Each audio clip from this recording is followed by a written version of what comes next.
স্বপ্ন এবং সত্যের মাঝখানে একটা সূক্ষ্ম রেখা থাকে। স্বপ্ন, কল্পনা আর বাস্তবতা যখন এক হয়ে যায় তখনই গল্পের সৃষ্টি হয়। আর আমার গল্পটা শুরু হয় যখন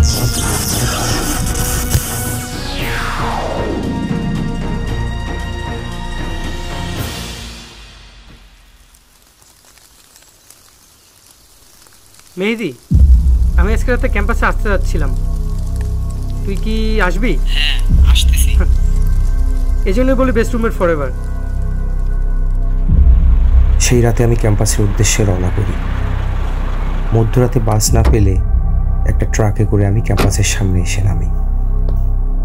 আর যখন ক্যাম্পাসের সামনে আসি তখন ছিল রাত 3:15।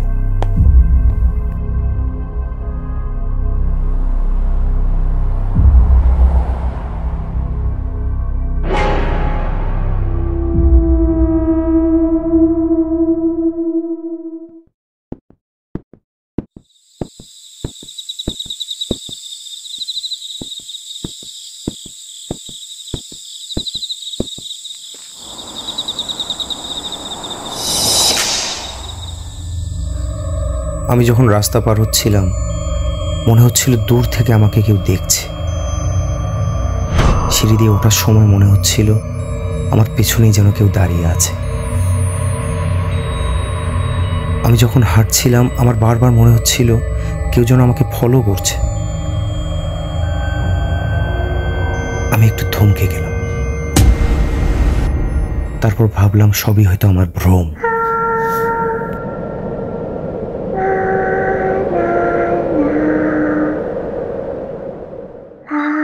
তারপর ক্যাম্পাসে ঢুকেই একটা রিক্সা পেয়ে যাব এটা আমার কল্পনাতেও ছিল না। এই মামা, যাবে নাকি?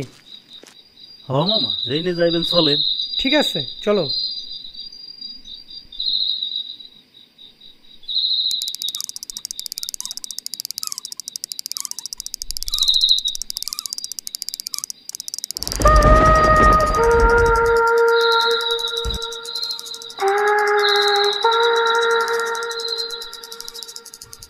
মামা, আয়া পড়ছি, তুইও চলে আয় ঠিকঠাক মতো। মামা, ক্যাম্পাস তো বন্ধ, এত জলদি আইলেন যে? মামা, পরীক্ষার যা চাপ, আয়া পড়লাম। একলা একলা হলে ডরাইবেন না? রুমমেট আসতেছে একটু পরেই। মধ্যরাতে আমি, ক্যাম্পাস আর রিক্সা, মনে হচ্ছিল অন্ধকারে হারিয়ে যাচ্ছে। তাইলে খাওয়ানোর ব্যবস্থা কি?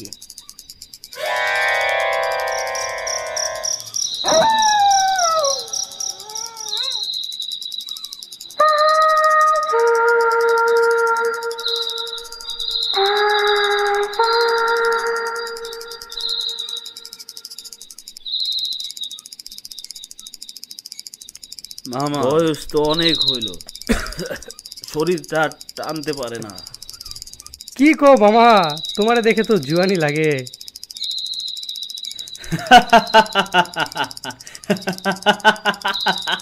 মামা, ক্যাম্পাসে কয়দিন ধরে আছেন? এই তো মামা, প্রায় 5 বছর। কি মামা, দাঁড়াইলে কেন? তুমি তো আমারে দেহ নাই মামা, লাস্টটা এই নিয়েই পড়েছিল। সেই 70 সাল থেকে ক্যাম্পাসে আছি, কেউ দাফন করেন নাই। কি অদ্ভুত পরিবর্তন! তার হাতের বড় বড় নখ, উল্টা দিকের পা, হঠাৎ বয়স বেড়ে যাওয়া। আমি দৌড়ে পালাই। আর যখন চোখ খুলি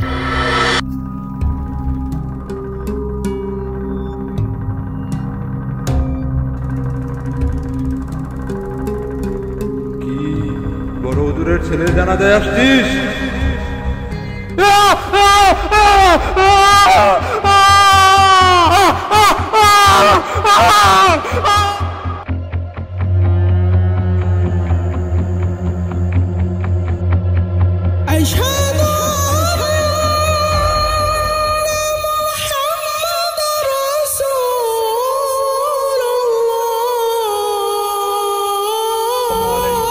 ওয়া রাহমাতুল্লাহ। আসসালামু আলাইকুম ওয়া রাহমাতুল্লাহ।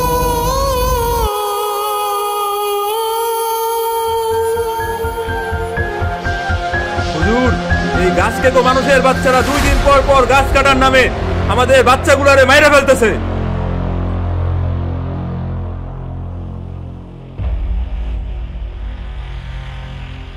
ধ্বংস ধ্বংস। গাছের প্রাণ আছে শুনেছিলাম, কিন্তু সেই রাতে আমি জানলাম গাছেরও জানাজা হয়।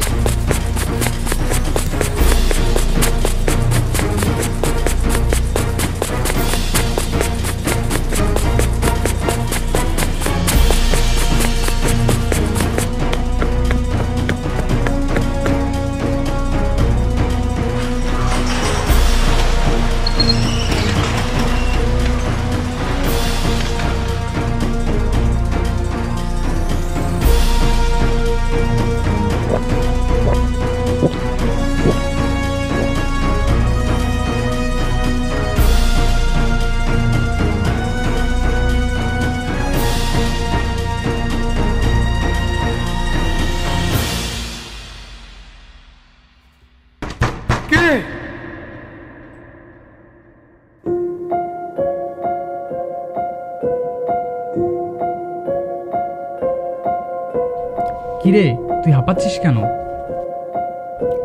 মামা, আজকে ঘুমায় যাই, কালকে সকালে শুনিস। রাতটা আমার কাছে স্বপ্নের মতো মনে হচ্ছিল।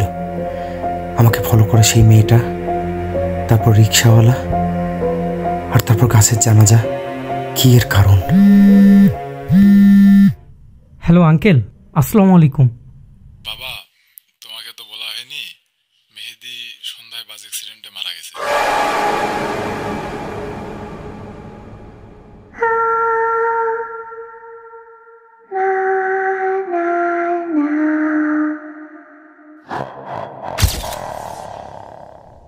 মামা চল, তুই না বলতি বেস্ট রুমমেট ফরএভার।